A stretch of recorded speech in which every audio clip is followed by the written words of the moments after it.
Shalom Bracha, on continue sur la vidéo précédente. Dans la vidéo précédente, on a parlé des mesures. Quelles sont les mesures? Si on a le droit de manger à Yom Kippour, c'est quoi les mesures qu'on a le droit de consommer? En combien de temps? On a parlé du temps de la consommation et des mesures, que ce soit des liquides ou du solide, combien de temps. Là, on va parler des cas pratiques pour la femme enceinte, sur les 3 cas de figure. La femme qui allait et une yoledette, une femme qui a accouché. Est-ce qu'elle doit jeûner ou pas? De manière générale, dans les 2 premiers cas de figure, on va voir le 3e, c'est différent, ça va dépendre de combien de temps après la Leda. Une femme qui est enceinte et une femme qui allait, elle doit jeûner, elle n'est pas ptoura, elle n'est pas acquittée du jeûne. D'après la plupart de tous les poskim, dans Tavreshut Zayin ou dans Tavreshut Tret, dans les 2 cas, c'est rapporté qu'elle doit jeûner, d'accord? Maintenant, il peut y avoir des exceptions. Une femme qui a une très grande faiblesse, une femme qui a par exemple des contractions. Alors, quand on parle de contractions qui sont vraiment pas dans la norme, on parle qu'elle est enceinte et elle a plus de 5 contractions de l'heure. On dépasse les 5 contractions de l'heure, là aussi, elle arrêtera le jeûne. D'accord? Elle arrêtera le jeûne. Pareil, une femme qu'elle est au 9e mois et elle sent qu'elle va accoucher, et les contractions, elles commencent de manière constante. Ou elle a perdu, du même cas, si elle a perdu les os avec des contractions, elle est déjà considérée comme si elle avait accouché, comme yoledette. Et là, elle doit boire abondant parce qu'il y a un vrai danger. Elle doit boire et même manger normalement. Dès qu'elle sent vraiment que les contractions sont de manière constante, on parle de plus de 5 contractions, et elle sent que le travail est en train de se faire, où il y a la perte des os, où il y a l'ouverture, elle est déjà ouverte à plus de 3, elle commence à être ouverte, et ce qu'on appelle petit ratarechem, dans ce cas-là, elle doit prendre tout ce qu'elle a besoin.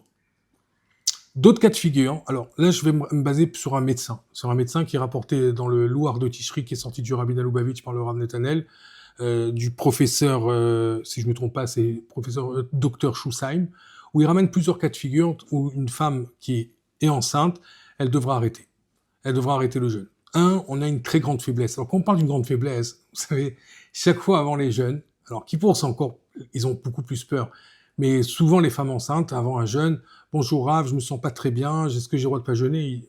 Tout le monde, tous les rabbins, quand on parle, ils sont confrontés à ça. Voilà, Rav, je me sens pas bien. Oui, qu'on se sent pas bien, c'est normal. On jeûne, c'est ça le but. Surtout avec Yom Kippour, le but, c'est sentir le manque de nourriture. Donc c'est normal qu'on se sent pas bien. Maintenant, il y a pas se sentir bien, il y a vraiment pas se sentir bien. Une personne, en général, elle sent. Si c'est vraiment, elle fait ça parce qu'elle veut vraiment manger, elle profite. Voilà, ou bien vraiment, c'est pas se sentir bien d'un jeûne d'une manière normale, mais on parle vraiment d'un cas où c'est une très grande faiblesse. Donc, le docteur là-bas, il dit, Roucha Klalit, Gdola, une grande faiblesse. Les yeux, une très forte douleur aux yeux. Une douleur aux yeux où il y a, par exemple, des contractions, avec des contractions très fortes. D'accord? Un mal de tête, un mal de yeux, du noir dans les yeux. Il ramène là-bas le noir dans les yeux. La perte de liquide. Donc, iboud nozlim, une femme qui commence à vomir, et elle perd de... Alors, qu'on vomit un peu, surtout en début de grossesse, ça arrive, c'est récurrent. Mais là, on parle vraiment qu'elle perd beaucoup de liquide. Là, il y a un vrai danger. Il y a un vrai danger pour elle et pour le bébé. Elle devra arrêter le jeûne. Pareil, s'il y a des saignements, elle commence à avoir tout d'un coup des saignements. Alors, un autre cas de figure qui peut arriver, c'est elle sent que le bébé a changé de position. Et elle se sent pas bien à cause de ça, ça va pas. Donc là, normalement, qu'est-ce qu'on fait? Dans ce cas-là, qu'est-ce que la femme doit faire? Là-bas, il préconise pendant 1 heure, elle essaie de changer elle-même de position, de se reposer. Si elle attend 1 heure, si elle voit qu'il n'y a pas d'amélioration, là, elle doit arrêter le jeûne.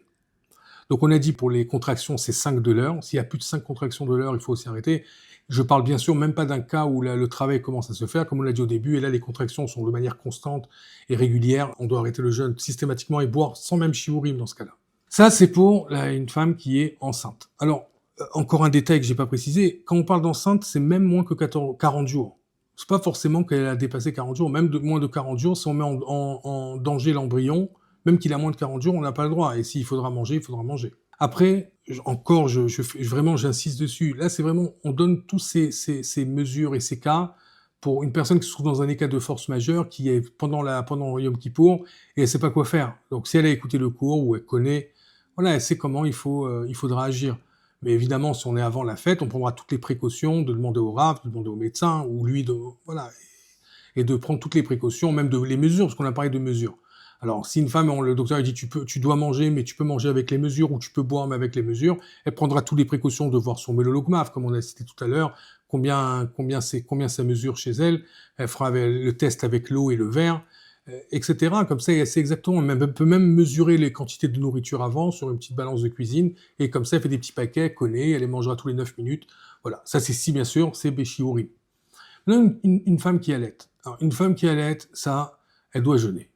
Maintenant, il y a des cas exceptionnels où le bébé, s'il est en danger, il boit que de la maman, et s'il prend pas le lait de la maman, il se met en danger. Normalement, elle doit tirer le lait avant, mais des fois, même le bébé, il peut pas boire du biberon. Et il y a un vrai danger, et là, elle doit demander un rave. Je ne veux pas me prononcer dessus, parce que c'est complexe, et là, il faut appeler le rave et lui demander, il demandera tous les détails, et selon ce qui va être dit, selon les données qu'il a des médecins, de la dame, il prendra la décision.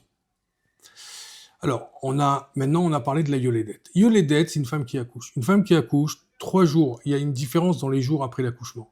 Dans les 3 jours après l'accouchement, elle doit manger. Même si elle dit, j'ai pas besoin de manger, dans les 3 jours avant, elle doit, même si elle dit qu'elle se sent bien, etc., elle doit pas jeûner. Comme ça, c'est rapporté dans Tavrei Zain, c'est Vdalet, dans la Nourazaken.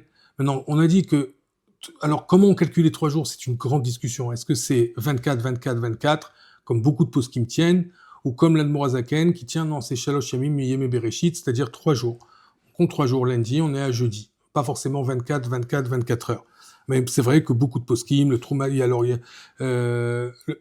beaucoup de poskim tiennent pas de cet avis-là, et tiennent pas le 24 Me'atleet, 24 heures x 3. En tout cas, dans les 3 jours, elle ne fait pas le jeûne, et même si elle dit qu'elle veut pas jeûner, elle doit manger. Si elle dit elle-même qu'elle doit manger, elle se sent faible, elle doit manger normalement. Si le docteur dit qu'elle peut jeûner, et elle a dit non, moi je sais pas, ou elle dit je sais pas, elle doit manger, mais moins que le shiur. Si elle n'est pas sûre d'elle, bon, le docteur il dit comme ça, mais elle n'est pas sûre du shiur, elle mange, c'est comme un safek, c'est un doute, et elle devra manger, mais elle mangera le shiur qu'on a dit dans le cours précédent, que côté betagassa et melologmav. Maintenant, dans les 3 à 7 jours, elle a dit que elle doit manger, c'est rapporté dans Tavrei Judain et Tajutred, elle dit, on parle de 3 à 7 jours, et elle a dit qu'elle doit manger, mais elle mange moins que le shiur. Maintenant, si elle dit, moi je sais pas si je dois manger, on est 3 à 7 jours, je sais pas, je sais pas. Ou elle dit rien du tout, et le docteur il dit qu'elle doit pas manger, elle mange pas. Et s'il y a pas de docteur là-bas qui lui dit qu'elle a pas besoin, le docteur a dit qu'elle a pas besoin, elle ne sait pas, elle mange toujours moins que le shiur. Bon, après, si on est après les 7 jours, s'il y a des pathologies et que les médecins disent qu'il faut jeûner, il faut savoir que quand on est dans un danger, il y a plus de... D'ailleurs, il y a une fois un rave qui a voulu être mahmir, qui a sorti qu'une personne, même dans les 3 jours, si elle veut pas jeûner, si elle prend sur elle, et elle est capable, elle peut être mahmira. Il faut savoir que les rabbanim, les poskim sont sortis très fort contre ce rabbin-là. On n'a pas le droit, c'est assourd de se mettre en danger. La vie, c'est la valeur la plus élevée dans le judaïsme. Vraiment, il faut faire extrêmement attention à ça.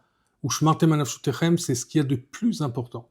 Donc on ne doit pas se mettre en danger pour jeûner, pour dire voilà, on a jeûné. C'est une mitzvah à balé avera. Si on n'a pas le droit de jeûner, on fait quand même un jeûne, c'est pas une mitzvah qu'on fait, c'est une mitzvah à balé avera. Gmar Hatima Tova, des très bonnes nouvelles et bon jeûne.